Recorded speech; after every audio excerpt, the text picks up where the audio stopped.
Hey, it's Zeph, and welcome back to Nishlas Tradescaled on the planet of legend in Dwarf Fortress. There is much to do today, as this village is quickly becoming overcrowded, and more dwarves are most certainly on the way. But first, let's admire our trophies we have created and found over the past few years or so.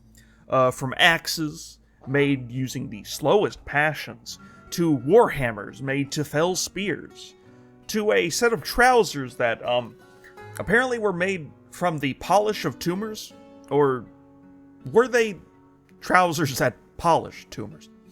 I don't know. Either way, it's a little concerning. It's just a little bit.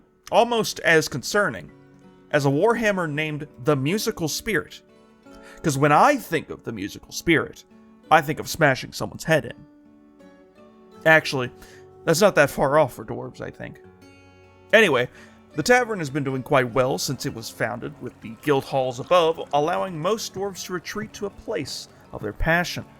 But there is much more we can do. For instance, extending the kitchen, because let's be honest, we clearly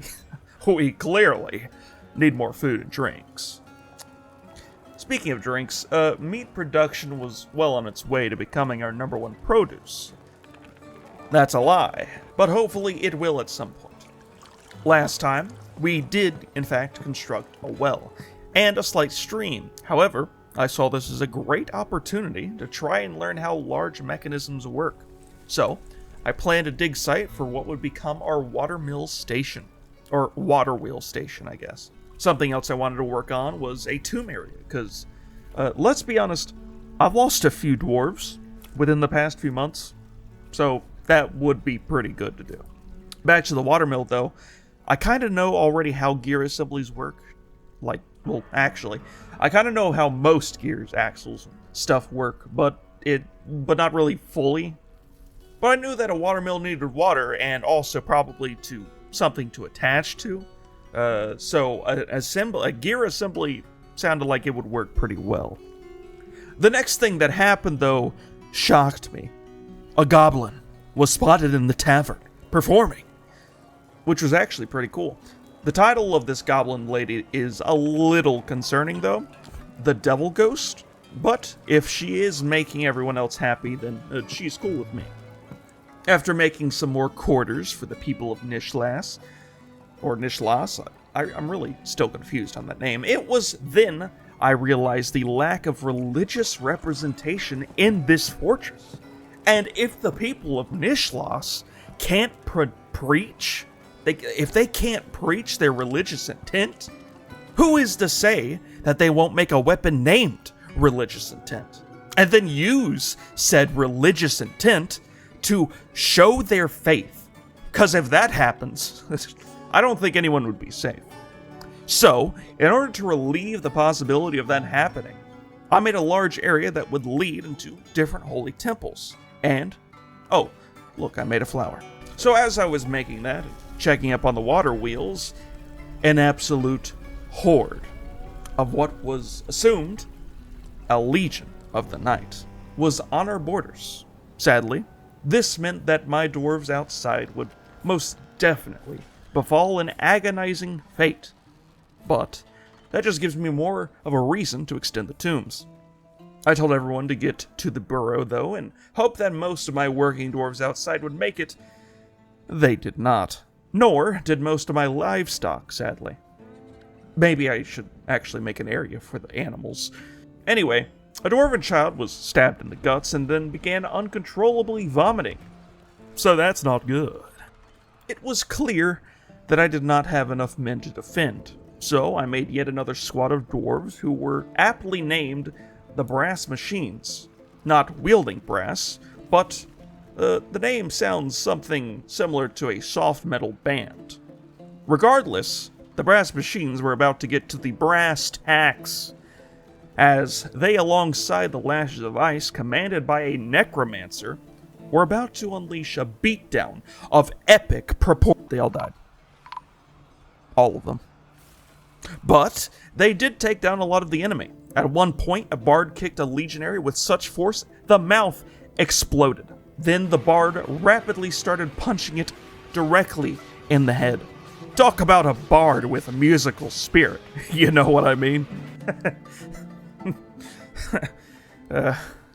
So every one of my squads were dead, and I was pretty sad about that. But decided, like last time, to huddle my dwarves inside and work on stuff in there. First, I expanded the mines. Then, I saw that our mayor required some more noble quarters fit for a mayor, and started building an area specifically for him, and also any other nobles that might start making themselves known. At this point is when I saw the water wheels were finished, with the axles and assemblies turning and working like I thought they would. Now, with that in mind, I started planning what would become the mill house. And then after that was done, I worked on furnishing the temples that had been smoothed and dug out. I also assigned each one a deity. Now, while I was doing all that, the migrants from way before were still out and about, and for some reason, the dwarves outside jumped this one particular dwarf after he went berserk. I decided that it was time to strike. So, I made yet another squad, looked outside to see what was left to take out, and then I saw a few of the legionaries had lost the ability to move. Easy pickings. Wait, my dwarves they aren't being it seems like they had lost interest, I think. I don't know, though, but after seeing this, I decided to open the gates. The migrants from earlier approached and peacefully passed the half-dead beasts. A little weird. I wonder if I could tame these beasts.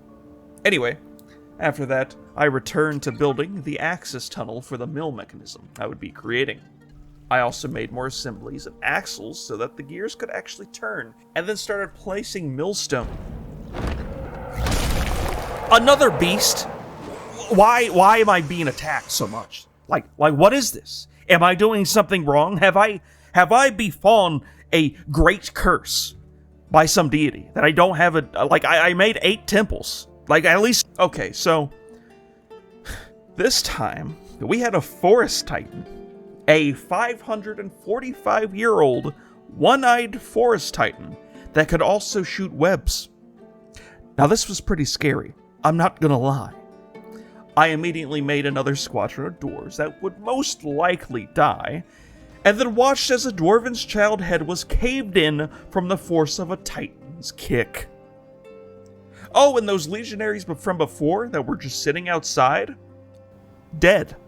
It approached the entrance to the fort, and panicked, I denied passing through the doors, and miraculously, the titan turned back. But then it turned around, and then rammed through the door, and proceeded down the main shaft of the fortress. My dwarves immediately came down upon it, and it actually quickly died. And I mean, yeah, we lost 5 dwarves, and a child's head was smashed in by a 6-ton titan. But hey, that's a better fraction of dead dwarves than my previous battles, I'd say. The battle between the dwarves and the titan was basically just a whole bunch of hammers, spears, and axes smashing into the titan in quick succession, with the titan missing a lot but shooting out thick webbing everywhere. 2 notable events occurred, though. Bards from Tradescale are simply built different, because at one point, alright, a bard bit the titan in the leg, tearing through scale. I don't know how thick scales are for titans, but I mean he bit through them and bruised the fat.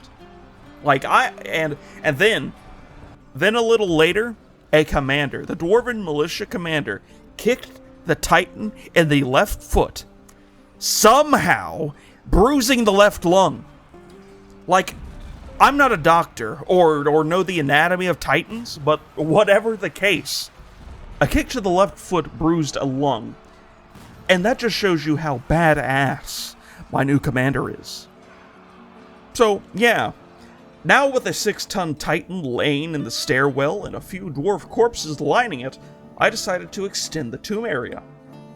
I also extended the stockpile area, because that was pretty full, and I was apparently attacked again, but whatever I was attacked by during this time, it just retreated right away. Probably because they heard of my dwarven commander.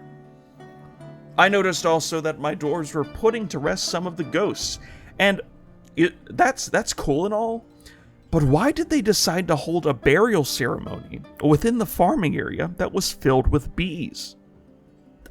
Like, that's my question. Anyway, after finishing the tombs, I worked on the entrance a bit more as a caravan arrived. I ordered some weapons and armor, and bought some as well. I then focused attention, for the 100th time, on my mill project. Hopefully this time I wouldn't be distracted by another attack again. I made some more assemblies, moved the millstones I had placed, dug holes for the axles to reach through, placed more axles, and started finishing it all up. I went down to the caravan mines and expanded. You have got to be kidding me. It's in the cavern that is blocked off, so we're all good. And what more reasons on why we will not be opening the cavern anytime soon. I went back up to the mill project and saw that everything was working and turning just as I had thought. I then placed the millstones and focused my attention on bettering the temples and furnishing the noble area. That, however, is when yet another beast made itself known. What will happen next for the town of Nishlas Trade Scaled? Will they defeat the were elephant? The were elephant? I don't know. But what I do know is that this is where I'm going to end it for today. I hope you all have enjoyed. Sorry to leave you all on such a huge cliffhanger. Oh, also, I just wanted to take a moment to thank you all for subscribing, liking, and commenting on my more recent videos and shorts. I've loved seeing all the positive comments and people loving what I've made. More is on the way. I am a little busy in real life, but there is more to come. I also recently hit 100 subscribers, which is wild. I honestly didn't think it would happen so fast this year, but here we are. I love you guys, man. This is so fun to do. I hope one day I'll be able to do this all full time, but I have no idea. Who knows, you know? Hopefully, though, we can hit 1K this year. Anyway, I won't hold you any longer. So, know that you matter, and good things are to come. Things might get tough here and there, but it will be okay. I promise. Anyway, I love you guys, and I'll see ya. An instrument everybody loves.